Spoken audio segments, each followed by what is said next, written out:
Certa vez, eu estava conversando numa roda de amigos e eu falei o seguinte, que a vontade de Deus não muda.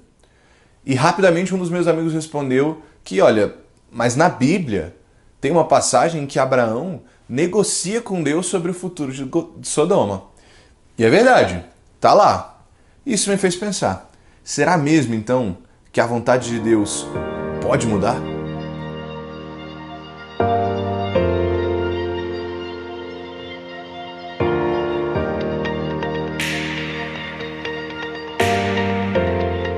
Oi, eu sou o Matheus e antes da gente começar o vídeo, eu queria pedir já para vocês curtir aqui embaixo, se inscrever, seguir a gente no Instagram, nas nossas outras redes sociais. Se você tiver interesse, também participar do nosso grupo no Telegram e deixar os seus comentários aqui embaixo sobre o que você achou sobre esse vídeo. Mas vamos lá. Quando a gente pensa no assunto se Deus pode ou não mudar de ideia, se a vontade de Deus ela é mutável ou imutável, a gente precisa naturalmente recorrer a alguns exemplos bíblicos em que alguns personagens aparecem negociando com Deus e realmente, pelo menos pelo relato bíblico, dá a entender que eles de fato conseguem fazer Deus mudar de ideia, mudar a vontade de Deus a partir das suas orações. Dentro desses exemplos a gente pode citar Abraão e Sodoma, em que Abraão vai negociando com Deus, né? Se eu encontrar 50 justos, eu pouparei. A gente pode citar também o próprio Gênesis ainda, falando sobre a realidade de que Deus se arrepende de ter criado a humanidade depois do que ele viu que os seres humanos estavam fazendo. Então essa noção de arrependimento não seria uma visão muito clara de que Deus muda de ideia? E por fim, talvez o melhor exemplo seja no livro de Êxodo, capítulo 32, versículos 1 em diante. A gente percebe que quando os hebreus esculpem um bezerro de ouro para adorar, e Deus avisa Moisés que eles estavam fazendo isso e que ele ia punir, que ele ia destruir aquele povo, Moisés pede e suplica a Deus que ele seja clemente, benevolente com aquele povo. E Deus, e a Bíblia fala muito nitidamente que Deus se arrepende da punição que ele daria e como que muda de ideia e oferece um outro destino ao povo hebreu. E a gente precisa se perguntar, mas então essa pergunta não já está solucionada? Assim, esses exemplos já não são base suficiente para dizer que Deus de fato pode mudar de ideia? Mas a verdade é que não, porque quando a gente olha ainda no próprio Antigo Testamento, a gente percebe que no primeiro livro de Samuel, capítulo 15, versículo 29, ele fala que aquele que é a verdade de Israel não mente nem se arrepende, pois não é homem para se arrepender. Ou seja, está falando que Deus não é um ser humano e, portanto, não faz sentido dizer que ele se arrepende, porque o arrependimento, de fato, é algo que está atrelado à vontade humana. E nós sabemos que Deus tem uma vontade divina. Para responder de uma vez essa pergunta, Deus pode mudar de ideia? A vontade de Deus, ela de fato muda? E a resposta é categoricamente não. Deus não pode mudar de ideia e não muda de ideia e nem muda a sua vontade.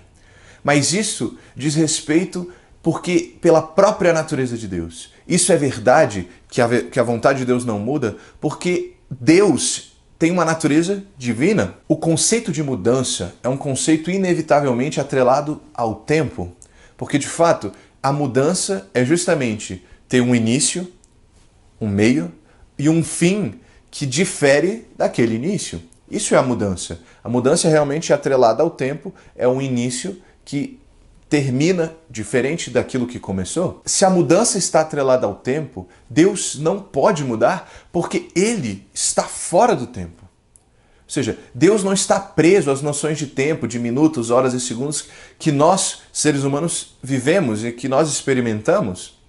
A verdade é que Deus está fora do tempo, porque ele não tem nem início e nem fim, ele é infinito.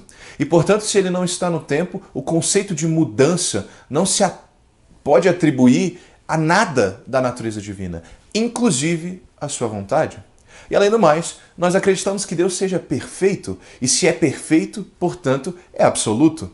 E se é absoluto, não muda. E isso também diz respeito à sua vontade. Essa resposta responde à pergunta de se Deus pode mudar de ideia ou se a vontade de Deus muda. Beleza. Respondemos então que não, que a vontade de Deus não muda. Porém, como explicar então essas passagens que eu falei de Abraão, de Moisés, do Gênesis? Como explicar realmente que Deus aparenta mudar de ideia, sendo que acabamos de dizer que ele não pode mudar de ideia? A gente tem que ter em mente duas coisas antes. A Bíblia é palavra de Deus e, portanto, não erra. Então, de forma alguma, essas passagens que eu falei estão erradas. Mas agora, precisamos lembrar que Deus escreve a Bíblia por meio de seres humanos. E nesse processo de escrita da Bíblia, ele deixa intacto o conhecimento, o grau de conhecimento daquele escritor, a sua cultura, a sua linguagem.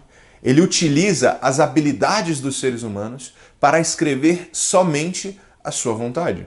E assim foi escrita a Bíblia, por inspiração do Espírito Santo, mas usando as habilidades dos seres humanos. E naturalmente a gente precisa entender que os escritores daquela época não tinham uma linguagem teológica e filosófica tão apurada quanto a que nós encontramos hoje dentro da igreja.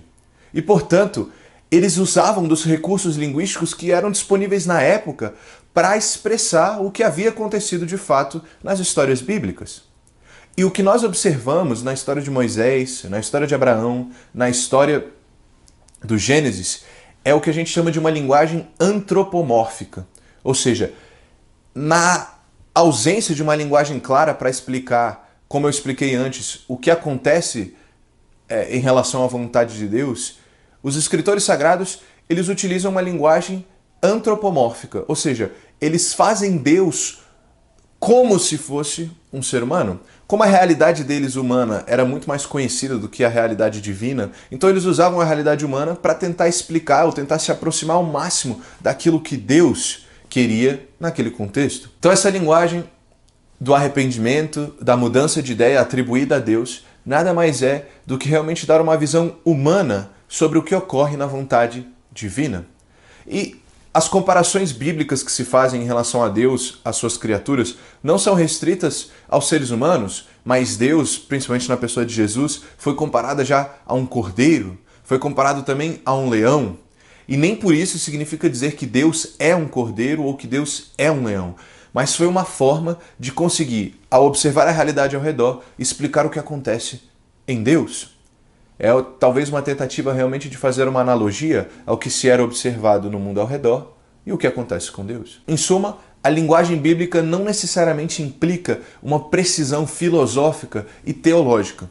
Por isso que é importante não interpretar de maneira imediata, ao pé da letra, tudo isso que está escrito, mas realmente levar em consideração também a natureza divina, a filosofia, a teologia e os estudos linguísticos históricos que permeiam também as Escrituras. Mas o segundo ponto, e talvez esse mais importante que isso, dizer que a vontade de Deus ela é imutável não significa dizer que ela não pode ser de forma alguma condicionada a tal e tal evento. Vou explicar. Imagina um pai, que descobre que o seu filho acabou de fazer alguma besteira na escola. Antes mesmo de encontrar com esse filho, esse pai já tomou uma decisão.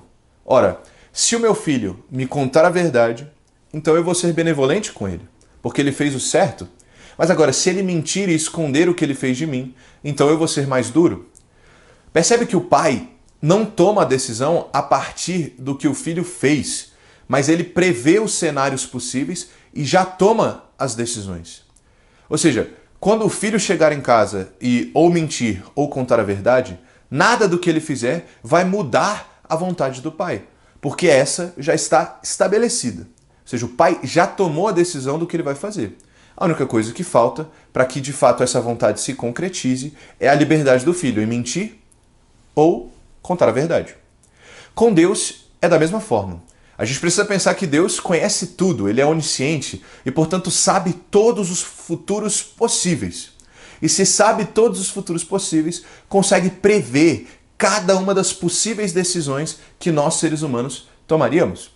E antes mesmo de nós existirmos, Deus já decidiu, já estabeleceu a sua vontade sobre cada uma das nossas possíveis decisões. Então, se eu caminhar por tal caminho, Deus já tem uma decisão tomada para esse caminho. Se eu ir por outro caminho, Deus também já tem uma decisão tomada sobre a sua vontade para esse caminho. Então, perceba que a vontade de Deus não muda porque Moisés, por exemplo, suplicou a ele. Mas antes disso, ela já estava estabelecida de que Moisés, se pedisse clemência a Deus, a ganharia. Mas agora, se não pedisse, então Deus não faria nada clemente em relação ao povo hebreu e destruiria o povo hebreu. Não foi Moisés que mudou a vontade de Deus. Deus sempre teve isso muito claro, de que se esse for o caminho, então eu darei clemência. Se o caminho for outro, eu darei a destruição. Moisés não consegue mudar a vontade de Deus, porque ela é imutável. Mas Deus condicionou a concretização da sua vontade aos pedidos de Moisés. E por fim, a pergunta talvez mais importante que se deva fazer sobre esse assunto é: por que Deus condiciona a sua vontade a tal e tal evento? Isso é muito importante porque diz respeito ao amor de Deus. Deus faz isso porque Ele sabe e reconhece que nós, seres humanos, para que nós possamos alcançar a felicidade eterna, precisamos sair de nós mesmos e ir ao encontro de Deus. Ora, Deus não precisava das nossas orações, Deus não precisa dos nossos atos de bondade, Deus não precisa de nada proveniente do ser humano. Ele já é pleno por si só. Mas Ele condiciona a sua vontade a determinados eventos porque nos ama e sabe que é necessário que nós saiamos do nosso conforto ao encontro de Deus. E isso mostra com muita clareza o amor que Deus tem pela humanidade. Deus quer, sem dúvida alguma, que nós nos humilhemos e coloquemos numa posição de reconhecer que somos pequenos e reconhecer a grandiosidade de Deus, porque Ele sabe que é justamente no coração de Deus que reside a nossa felicidade. E nós só seremos plenamente felizes no dia que, de fato, confiarmos plenamente na vontade perfeita, onisciente e imutável